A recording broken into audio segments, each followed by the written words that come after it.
Sidang dengan agenda tuntutan terhadap terdakwa FA yang terlibat perkara pembunuhan juru penginapan korban Aan Yohnizer di Jalan Perindustrian 2, Kelurahan Kebun Bunga dilakukan di Pengadilan Negeri Palembang. Juru sidang tersebut, Jaksa Penuntut Umum Indria Setiawati, membaca ke isi tuntutan, di mana isinya kalau terdakwa sudah terbukti bersalah melakukan tindak pidana penganiayaan sehingga menyebabkan nyawa korban hilang.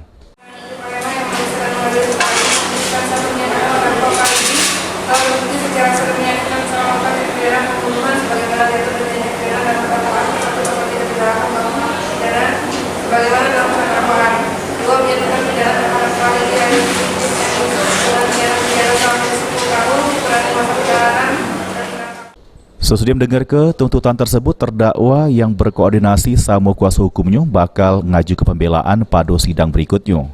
Berdasarkan dakwaan Jaksa Penuntut Umum, terdakwa FA sudah melakukan perbuatannya karena kesal narkoba yang dibeli tersangka sudah dipakai oleh korban, sehingga sempat terlibat keributan yang berujung oleh tersangka korban ditujah lalu mati. Abidin Hirwanto, PAL TV.